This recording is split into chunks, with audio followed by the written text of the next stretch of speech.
নিউটাউনের shoot out, মৃত ভাঙড়ের যুবক, ব্যবসায়িক শত্রুতা জেনেই খুন দাবি পরিবারের। হ্যাঁ, ব্যবসায়ী কাটুনি খুন করেছে একমাত্রই ওই রফিকুল, ওই ছাড়া কেউ এতে করেনি, অন্য কেউ ওর শত্রু নেই। শনিবার রাতে নিউটাউনের ইকো পার্ক থানার রাম মন্দিরের কাছে ভাঙড়ের পোলেরহাট 2 নম্বর গ্রাম পঞ্চায়েত এলাকার পদ্মপুকুরের তরুণ ব্যবসায়ী নাসিরউদ্দিন খানকে গুলি করে বাইকে করে পালিয়ে যায় দুই দুষ্কৃতী। তরুণ ব্যবসায়ীকে উদ্ধার করে স্থানীয় হাসপাতালে নিয়ে গেলে সেখানে মৃত ঘোষণা করেন চিকিৎসকরা। পরিবারের পক্ষ থেকে রাতেই পুলিশের কাছে অভিযোগ করা হয়েছে। পরিবার সূত্রে খবর, হারোয়া রোডের পাশে বছর দুয়েক আগে পার্টনারশিপে একটি ইট ভাটার ব্যবসা শুরু করেছিল মৃত তরুণ ব্যবসায়ী নাসিরউদ্দিন খান।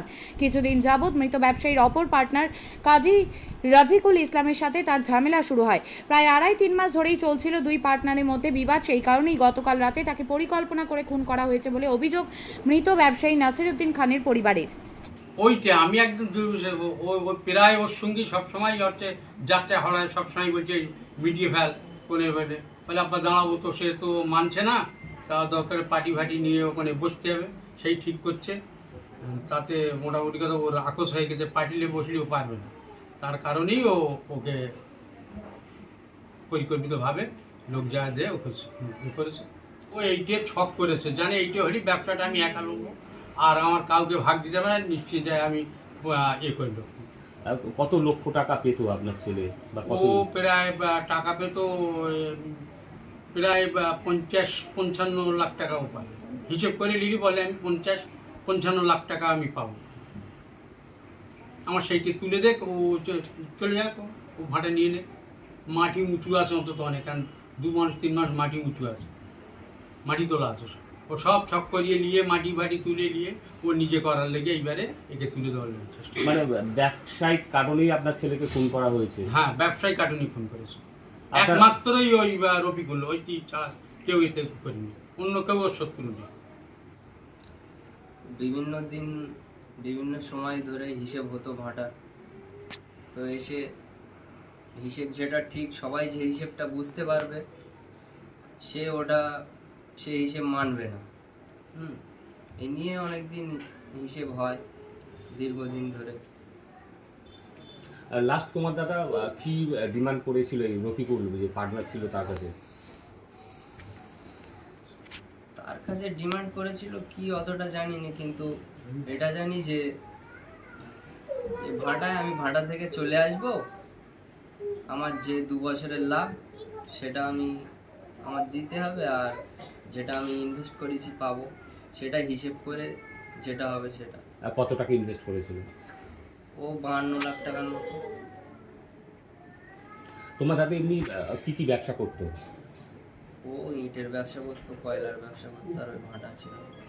কয়লার ব্যবসা মানে কোথায়, কি সাপ্লাই দিতে কি ভাটা থেকে? তো কি মনে করছে কে খুন করেছে?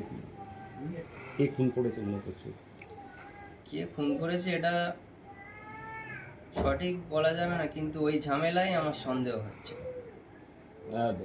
কার উপর সন্দেহ? আর আদার্স কোনো সঙ্গে কারোর ঝামেলা ছিল না। কার উপর সন্দেহ হচ্ছে? ওই ওর ব্যবসায়ী পার্টনারের সঙ্গে। কি নামটা? নাম কাজী রফিকুল ইসলাম।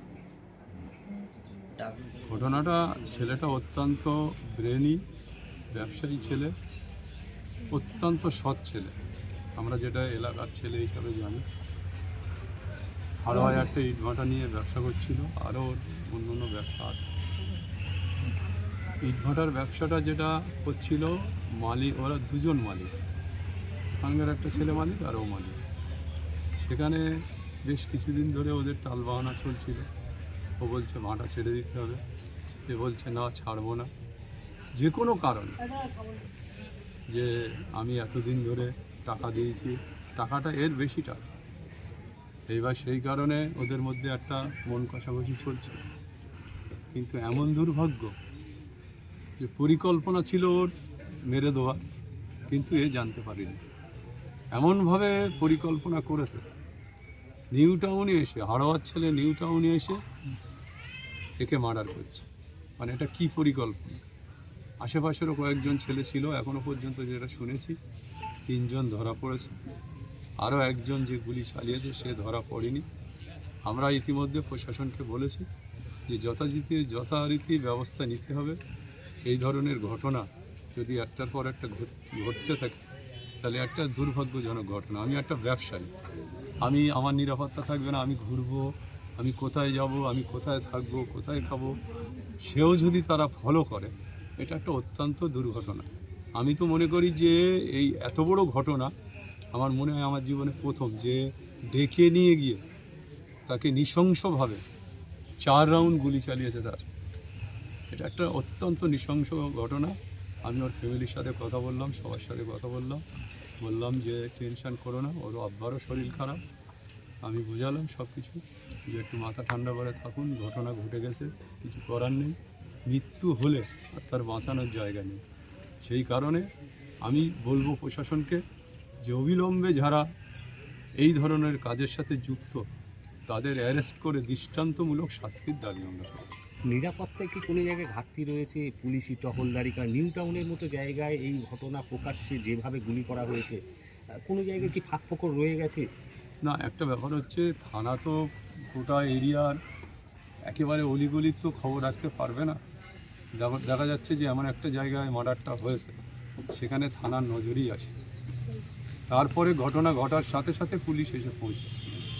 এখন ব্যাপার হচ্ছে, সব ক্ষেত্রে আমরা দেখেছি, সব ক্ষেত্রে আমরা পুলিশের দোষ দিই, কিন্তু আমাদেরও বুঝতে হবে যে আমাদের নিরাপত্তা, আমাদেরও সতর্ক থাকতে হবে, আমাদেরও সাবধানে থাকতে হবে, আমাদেরও চিন্তা ভাবনা করতে হবে যে কোথায় গেলে কি ঘটনা ঘটতে পারে।